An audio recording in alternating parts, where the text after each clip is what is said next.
Selon Prithviraj Buniadi, responsable de la station météorologique de Vakwa, la Mauritius Meteorological Services Act confère à cet organisme la responsabilité exclusive du suivi des conditions climatiques et des phénomènes extrêmes à Maurice.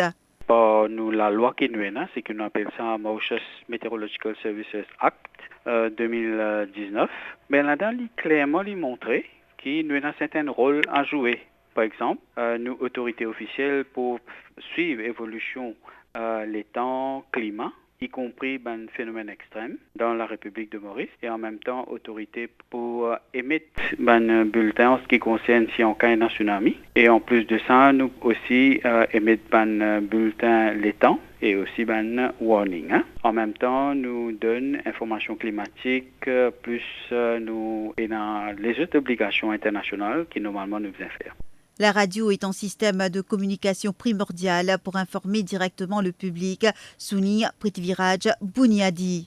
Si nous avons tous ces renseignements-là, par exemple, nous pouvons collecter des données climatologiques, par exemple pluviométrie, température, vent, les importants qui nous informent le public. Nous avons plusieurs types de moyens, par email, par téléphone même. Nous pouvons changer, nous pouvons évoluer, nous pouvons envoyer beaucoup d'informations par WhatsApp, comme on peut trouver. Mais radio, il y a un système de communication primordial, par exemple, à chaque fois, nous pouvons issue un warning, nous pouvons faire une intervention, donc nous pouvons contacter le public directement. Bon, comment ça se passe? Par exemple, à Stella, nous pouvons issue un warning, par exemple. Disons, le matin, là, nous pouvons trouver qu'il peut y avoir la pluie tantôt. Ben, nous assurer qu'il tout de suite nous contacter radio.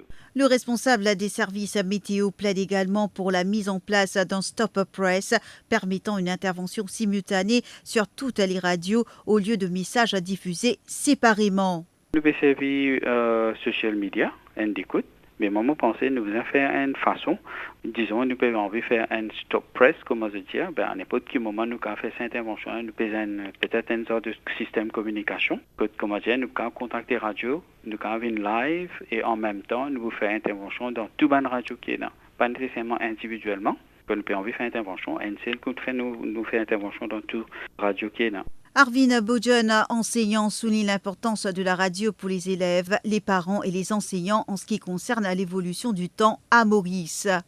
La radio, aujourd'hui, c'est un moyen de communication qui vraiment, dans notre secteur, c'est dans le secteur de l'éducation, il n'y a pas que les élèves, les parents, mais aussi les profs. Parce que ces derniers temps, nous avons remarqué, surtout après post-Covid-19, nous avons remarqué le rôle de la radio dans la vie des étudiants et des partenaires de l'éducation. C'était une collaboration extraordinaire. Donc, surtout là, nous connaissons Maurice avec le changement climatique. Nous pouvons faire face à beaucoup d'intempéries. Et donc, une des façons que la communication entre le ministère de l'Éducation, différents partenaires de l'éducation, parents et élèves, que nous trouvons nous-mêmes dans une plateforme que nous gagnons beaucoup de renseignements. Nous ne pas connaître si pas la radio, comment tu peux faire. Hein.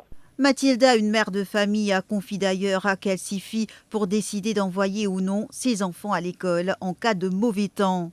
En fait, moi, en tant que maman, m'écoute la radio en période qu'il y a mauvais temps pour connaître un petit peu ce que l'autorité a décidé, surtout la météo, pour nous connaître un petit peu avant de faire les enfants sortir. La radio joue un grand rôle pour moi dans la vie. Nous apprenons beaucoup, même au sujet météo, et c'est tout ce qui passe aussi dans le pays. Face aux défis climatiques croissants, la radio s'impose comme un outil de résilience et de prévention. Plus qu'un simple média, elle est un véritable service public capable d'informer, d'alerter et surtout de sauver des vies.